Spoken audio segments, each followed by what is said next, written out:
Hey everybody, it's Steve at Short Shift Garage. So, you probably are saying, I made all those changes. We've got everything dialed in according to everything you said. I still don't feel my car doing anything better, and that's fine. What you did is you corrected all the minor environmental, for lack of a better terms, issues that were going on with your car, and you basically stabilized your car.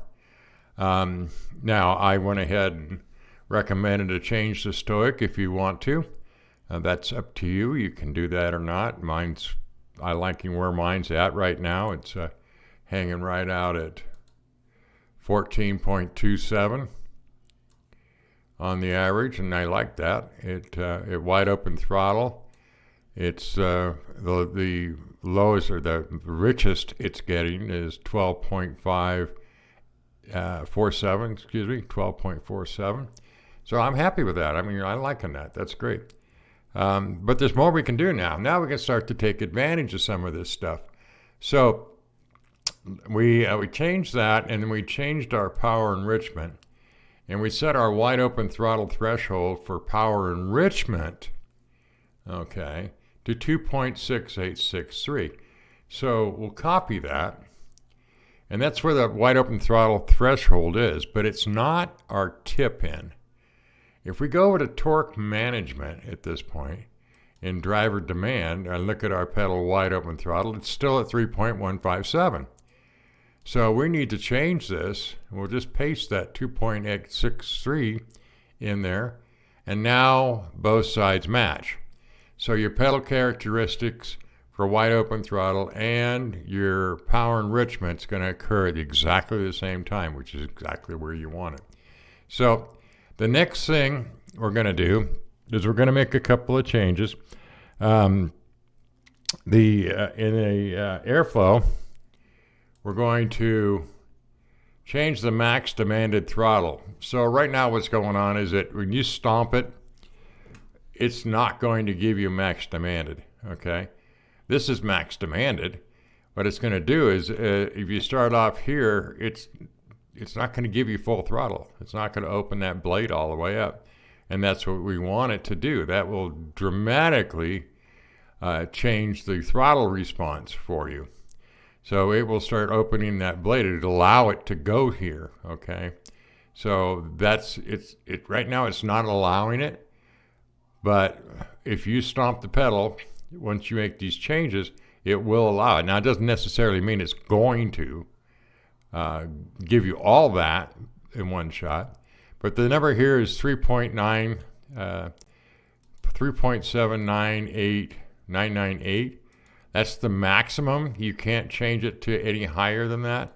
So we're just going to highlight that. We'll copy that one, highlight it. We'll paste that that's the whole number that's in there, and we'll make it equal that.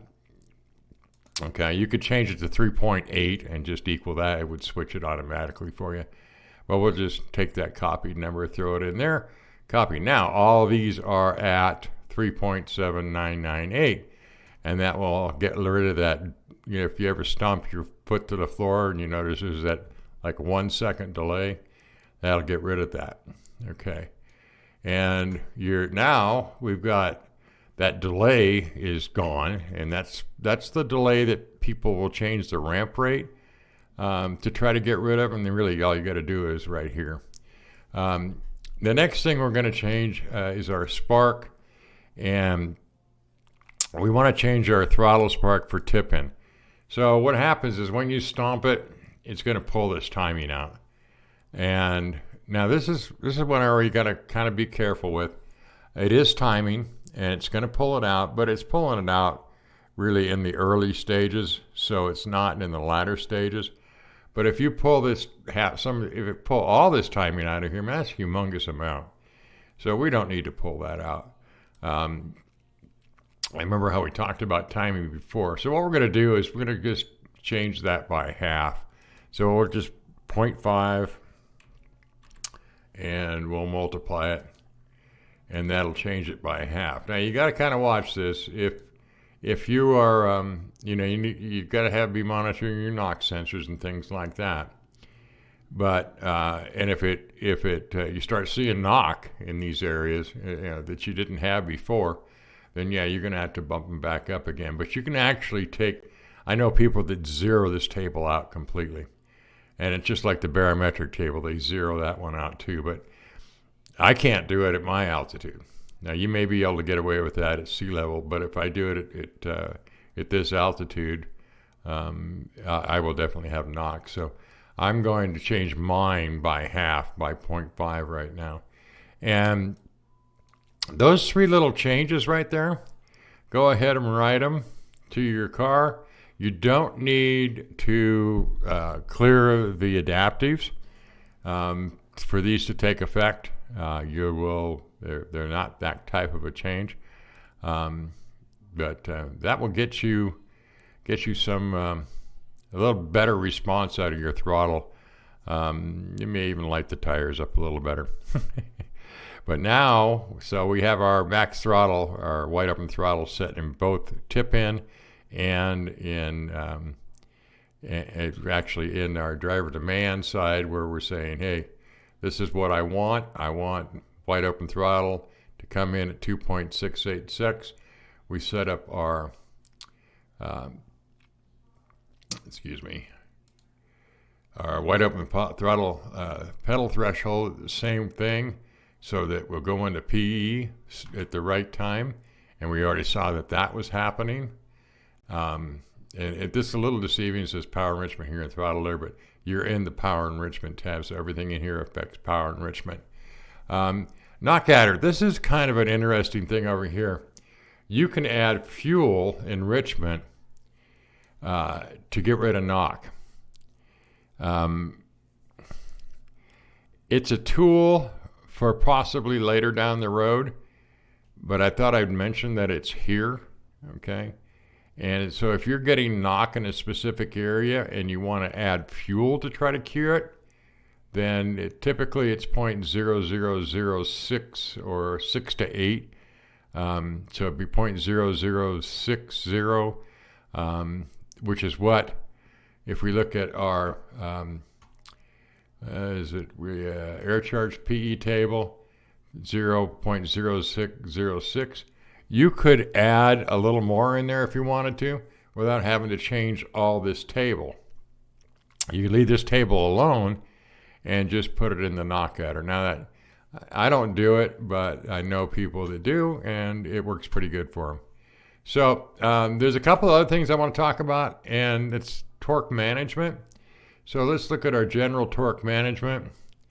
And I'm going to show you something that a lot of people will do, and I don't recommend it. So ETC, electronic throttle cutoff, fuel system, fuel shut off. I'm sorry, I can't think today. Fuel shut off, and then spark. This is torque management for your transmission, okay? And you're telling your transmission, this is what you can use if you need to pull torque for things like shifting and things like that, downshifting, upshifting. You're telling the transmission, hey, go ahead and use spark, go ahead and use fuel shutoff, and electronic throttle cutoff.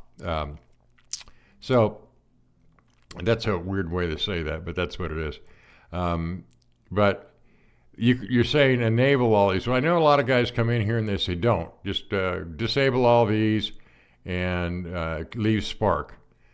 Well, the problem with it is your car gets going better and better and better and running better and better. It may not be enough. You may not be able to pull enough torque out in the amount of time required. And especially if you're attempting to shift quicker. Okay, the one thing you want to do is if you're going to try to make this transmission shift faster, you got to make sure that you don't damage it. And if you can't pull torque quick enough, then you definitely can damage the transmission. So A is every time if it's in A mode, it's kind of funny. I don't know if you look down at the bottom of the screen here, you'll see that it's transport torque management with dyno flag on. And I can't tell you how many people have said, yeah, that's the dyno. That's when you're on a dyno. Oh my God. I mean, that's so lame. So dyno flags are they're Boolean flags that we use in when we're programming. And we just call them dyno flags because they're dynamic, and you can alter them with whether or not the flag is on or off using many different things. So it's kind of like it's if, then, else. If that flag is on, then do this. If that flag is off, do that. But what turns that flag on and off? Well, in this case, we believe, because I can't see inside the software, but we believe it's the wide open throttle. So if you're in Spark A and you're doing wide open throttle, you can use A, and you could use fuel shut off, but you cannot use electronic throttle cutoff. Okay, so it says no, you're wide open throttle, and that makes perfectly good sense to me. That you would not want to close the throttle if you're wide open. You would have just like a nasty lag and probably a backfire in the carburetor, in the intake. Maybe blow the intake off, I don't know. But you don't want to close the throttle when you're wide open. Now, normal driving, which is B, and that's when the dyno flag is off, then the dyno flag being as soon as I hit wide open throttle, the flag goes to on. So in normal driving, that would be B, and you can use it, tell the transmission can use everything if it wants. Okay, so you can see now why maybe we don't want to actually disable this stuff. And I don't think it was even a good idea to do it on the WA580s. I know people do it all the time, but it's the wrong approach in my opinion. And, opinions are like assholes. Everybody's got one. But in my opinion, I would not change these. I would leave them just like they are. So much of the other stuff, this is kind of cool. Do you know if you don't know what drive-by noise is, if you have it drive-by noise enabled, your exhaust valves will close so that when you're in wide open throttle, you're not as noisy. And that's seriously, that's what that is. And so if you're out there doing pulls on a Sunday morning, you don't want to wake everybody up, enable this, and your car will sound like a whoosh monster instead of a nice throaty V8. But sometimes it can be a good thing. You might be able to use that on those, like I say, Sunday mornings, or when you're trying to do a little stealth running out there. You will lose some horsepower, but yeah, it's kind of a cool thing to do. The rest of the stuff you kind of just leave alone. ESP is your that's the stability control and traction control. We're going to go ahead and let it use this because in order to turn that off, you just turn off ESP and traction control. And actually it doesn't completely turn off. It goes like 80% if you push the button and hold it in. If you turn these off, then it doesn't go at all. It's not going to run at all. Okay. The rest of the stuff, is pretty much easy. You don't touch anything here. The transmission, leave it set at what it is. You don't really need to mess with anything here. We've already got MDS turned off. But that's it. So that's the end of the lesson for today. Go ahead and make those changes. Go out and get some pulls. Your log data, if you want, you're mostly going to feel it in your foot and the seat of your pants. So this gets into the fun stuff now. Alrighty. So yeah, you all have a good time, and like and subscribe. Thanks a lot. Bye.